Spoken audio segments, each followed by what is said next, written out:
Bismillahirrahmanirrahim. Assalamualaikum warahmatullahi wabarakatuh. Di sini saya ingin melanjutkan tentang yang terkait dengan panduan fidyah puasa.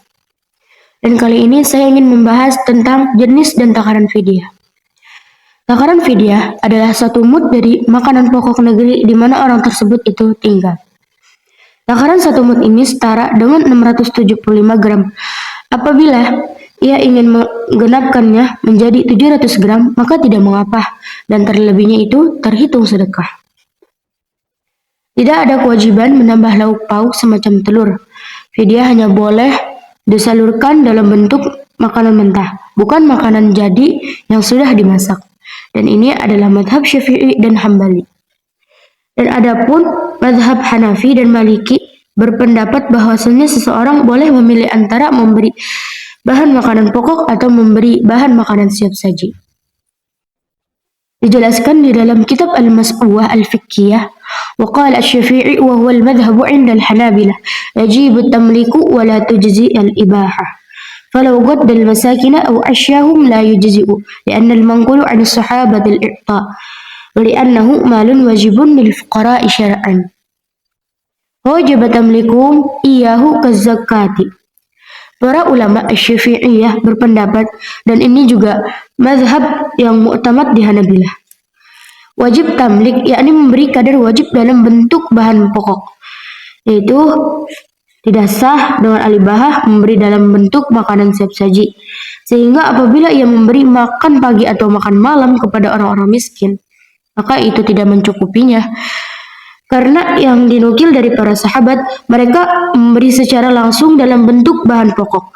Dan juga ini termasuk harta yang wajib disalurkan kepada para fuqara sesuai tuntunan syar'i, sehingga wajib dengan tamlik sebagaimana zakat. Dan selanjutnya, bolehkah fidyah dengan uang? Para ulama sepakat akan keabsahannya membayar fidyah dengan bahan makanan pokok secara langsung. Meskipun ada perbedaan pandangan terkait beberapa mud yang wajib dikeluarkan pada pandangan mazhab Syafi'i yang sudah dijelaskan. Adapun membayar fidyah dengan uang senilai bahan makanan pokok, maka ada khilaf dalam masalah ini. Syekh Wahbah Az-Zuhaili menjelaskan di dalam kitab Al-Fiqhul Islami wa Adillatuh. ولا تجزئ القيمة عندهم الجمهور في الكفارة عملا بالنصوص الأمرات بالإدعام، ويجوز عندهم دفع القيمة في الزكاة والعشر والخراج والفطرة والنذر والكفارة غير الإعتاق. وتعتبر القيمة يوم الأجوبة عند الإمام أبي حنيفة. وسبب جواز دفع القيمة أن المقصود سد الخلاء ودفع الحاجة وإيجاد ذلك في القيمة. Dan dalam mazhab jumhur, itu tidak sah fidyah dengan uang tunai berdasarkan ayat-ayat tentang kafarat, diantaranya firman Allah di surat Al-Maidah ayat 89. Dan mazhab Hanafiyah boleh dengan uang tunai senilai kadar fidyah pada saat diwajibkannya. Hal ini karena maksud dari fidyah adalah untuk menutupi kebutuhan dan kekurangan pada fakir miskin. Dan hal tersebut terwujudkan dengan uang tunai. Sehingga dalam hal ini lebih hati-hati mengikuti pendapat jumhur dengan menunaikan fidyah dengan makanan pokok.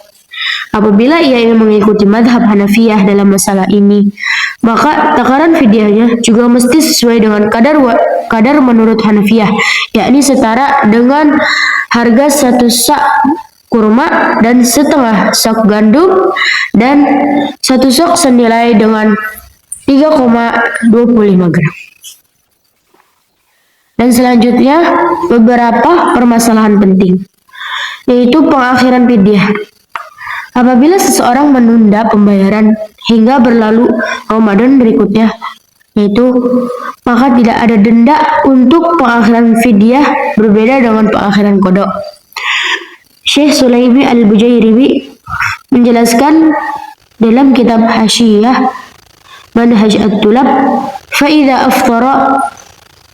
فإذا أفطر الكبير مثلا وأخر الفدية إلى مجيء رمضان آخر فإنه لا يتقرر المدة Apabila orang tua renta tidak berpuasa dan mengakhirkan qada hingga berlalu Ramadan berikutnya, maka tidak ada pelipat gandaan mud karena pengakhiran tersebut dan wafat di siang hari Ramadan. Apabila orang tua renta atau yang sakit berkepanjangan wafat di siang hari sebelum tiba waktu maghrib, apakah ada kewajiban fidyah di hari tersebut? Imam Ar-Ruyani berkata di dalam kitab Bahrul Madhab, "Law mata qabla ghurubi syamsi lam yalzamu fi malhu fidyatu dzalika al-yawm." Andaikan seseorang wafat sebelum tenggelamnya matahari di hari tersebut, maka tidak ada kewajiban menunaikan fidyah untuk hari itu. Dan fidyah bagi yang tidak mampu. Apabila seseorang belum memiliki harta untuk menunaikan fidyah, maka fidyah tersebut tanggungannya hingga ia mampu menunaikannya. Dan selanjutnya, kepada siapakah fidyah diberikan? Fidyah hanya boleh diberikan kepada golongan fakir dan miskin, tidak boleh kepada selain mereka. Al-Khatib Asy-Syirbini berkata di dalam kitab Mughnil Muhtaj, ومصرف الفدية للفقراء والمساكين فقد دون بقية الأسلاف الثمانية الآتية في قسم الصدقات لقوله تعالى وعلى الذين يطيقونه فدية طعام مسكين سورة البقرة آية 174 والفقير أسواء حالا منه فإذا جاز صرفها إلى مسكين فالفقير أولى. Alokasi fidyah hanya boleh untuk para fakir dan miskin saja, tidak kepada selainnya dari 8 golongan yang akan dijelaskan di bab pembagian zakat. Hal ini berdasarkan firman Allah yang artinya, dan atas orang yang tidak mampu berpuasa kewajiban fidyah kepada orang miskin, dan orang fakir lebih buruk keadaannya dibanding miskin. Apabila boleh menyalurkannya kepada miskin, maka fakir harusnya lebih utama, yaitu 1 mud hanya boleh untuk 1 orang saja atau fakir. Namun diperbolehkan memberikan beberapa mud untuk 1 orang miskin saja. Ibnu Hajar menjelaskan di Tuhfatul Muhtaj, walahu sarfu amdadin ila syakhsin wahidin bikhilafi mudda wahidin li syakhsini wa mudda ba'din mudda akhra li wahidi fala yajuzu lianna kulla mudda fidyatun tam. Ia boleh menyalurkan beberapa mud untuk 1 orang saja, berbeda dengan 1 mud untuk 2 orang, dan 1 mud serta sebagian mud lain kepada 1 orang, maka tidak boleh, karena setiap mud adalah fidyah yang sempurna. Dan selanjutnya, teknis penyaluran fidyah. Perlu kita ketahui bahwasanya waktu wajibnya fidyah untuk wanita hamil atau menyusui, orang tua renta yang sakit berkepanjangan ialah saat tiba waktu berbuka, yakni tenggelamnya matahari di setiap harinya. Andaikan ia ingin mempercepat pembayaran, maka ia bisa membayarkannya pada awal malam hari tersebut atau di pertengahan siang sebelum tenggelamnya matahari.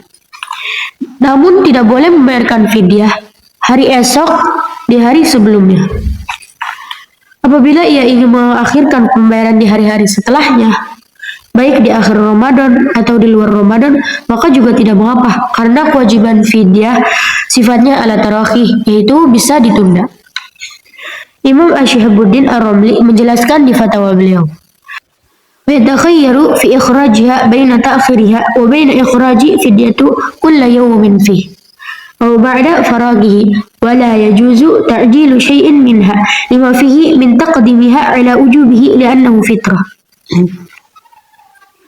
Seseorang boleh memilih dalam mengeluarkan fidyah antara mengakhirkannya dan membayarkan fidyah di setiap harinya, di hari tersebut, baik di malamnya atau di siang harinya atau setelah berakhir hari itu. Tidak boleh mempercepat fidyah dan tidak boleh mempercepat fidyah dari waktu-waktu tersebut, sebab terdapat unsur mendahulukan fidyah dari kewajibannya seseorang, yaitu berbuka puasa.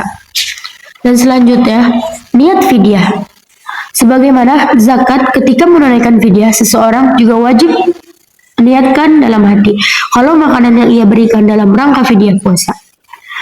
Imam Syihabuddin Ar-Ramli mengatakan di fatwanya, "Talzamu an-niyatu li anna al-fidyata ibadatun maliyatun kaz-zakati wal kafarati fayadwi biha al-fidyatu li fitri Wajib atas seseorang untuk berniat karena fidyah adalah ibadah maliyah yang terkait dengan harta. Sebagaimana zakat dan kafarat, maka ia wajib berniat fidyah karena tidak berpuasa di bulan Ramadan. Niat bisa dihadirkan saat memberikan beras kepada orang miskin atau kepada wakil. Ia juga boleh membelinya, ia juga boleh menghadirkannya niat sebelum di saat menakar beras atau membelinya di toko. Ketika memberikan beras kepada fakir miskin, tidak wajib menyampaikan secara lisan bahwa itu adalah fidyah. Cukup sekian dari saya. Mohon maaf bila ada kekurangannya. Wassalamualaikum warahmatullahi wabarakatuh.